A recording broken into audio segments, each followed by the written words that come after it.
Halo, selamat sore Bapak Ibu. Kembali lagi, Surya ingin menjelaskan sedikit tentang BYD, di mana kali ini Surya agak beda nih yang mau dijelaskannya. Jadi kurang lebih sering ada pertanyaan dari customer, kenapa kok harus BYD, kenapa customer ini harus pilih BYD dibandingkan dengan kompetitor lain. Jadi singkatnya adalah keunggulan BYD ini apa aja. Nah, itu yang akan Surya coba bahas kali ini. Kebetulan saat ini Surya sedang ada di dalam salah satu unit BYD, yaitu yang M6. Jadi bisa dilihat M6 ini space-nya luas. Nah, ini salah satu pembicaraan yang ingin Surya coba bahas kali ini. Jadi seperti yang bisa dilihat, dengan space yang luas ini itu merupakan salah satu keunggulan dari BYD. Nah, kenapa bisa gitu? Karena BYD ini dia semuanya dia produksi sendiri, termasuk platformnya, baterainya, sehingga bisa menghasilkan benefit yang ada di dalam mobil BYD. Nah, yang pertama, baterainya kita ada dua. Jadi ada dua jenis. Maksudnya dua jenis itu apa? Jadi ada yang cell to pack dan ada yang cell to body. Nah, untuk yang jenis yang M6 ini itu termasuk yang cell to pack. Jadi dia jadi satu kesatuan sel yang tergabung menjadi satu pack. Nah, sehingga bisa efeknya adalah space-nya bisa lebih luas dari baterainya tersebut, tidak memerlukan space yang lebih untuk menyimpan baterainya, sehingga untuk jarak sama headrest segala ini tuh masih sisa. Oke, padahal walaupun di depan.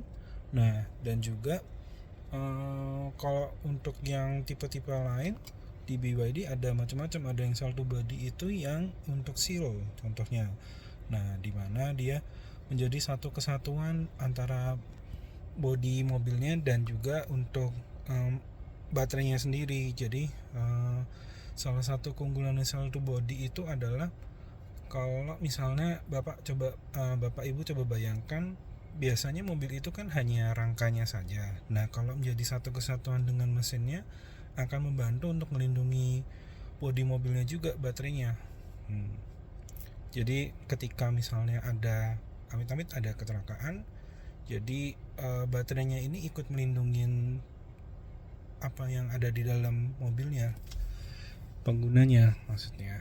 Nah, terus kemudian selain dari itu sendiri, kita ada heat pump system. Heat pump system ini akan tetap bekerja walaupun mobilnya dalam kondisi mati atau sedang tidak nyala. Jadi dia akan tetap menjaga untuk kinerja mobilnya, baterainya itu sendiri bisa dalam kondisi maksimumnya, yaitu minus 30 sampai dengan plus 60. Jadi kalau misalnya suhu mobil suhu mobilnya bisa tetap terjaga walaupun di luarnya sedang kondisi minus 40 misalnya. Nah, akan tetap terjaga sehingga mobilnya tetap bisa bekerja. Kemudian jadi kita ada keunggulan lainnya di mesinnya. Jadi kita udah add-in-one powertrain. Nah, add-in-one powertrain ini bisa dibilang salah satu keunggulan BYD saat ini. Kenapa? Karena kompetitor lain kebanyakan masih 3-in-1 untuk yang EV. Nah, untuk yang 8-in-1 ini sendiri, dia sudah include dengan berbagai fitur karena ada 8 fungsi kan. Nah, yang paling signifikan itu ada dua, power distribution unit dan DC-DC converter. Nah, untuk apa dua fungsi ini? Yang pertama itu untuk merubah arus AC menjadi arus DC. Kemudian yang kedua akan mengkonversi DC tegangan tinggi menjadi DC tegangan rendah, sehingga ketika Ibu connect dengan charger apapun yang di luaran, baik di rumah ataupun di SPKLU, nah dia akan mengkonversi menjadi DC tegangan rendah. Jadi misalnya arusnya tegangan tinggi nih, akan dikonversi jadi tegangan rendah sehingga aman untuk baterainya dan juga bisa membantu memperolong atau memperpanjang masa dari baterai tersebut.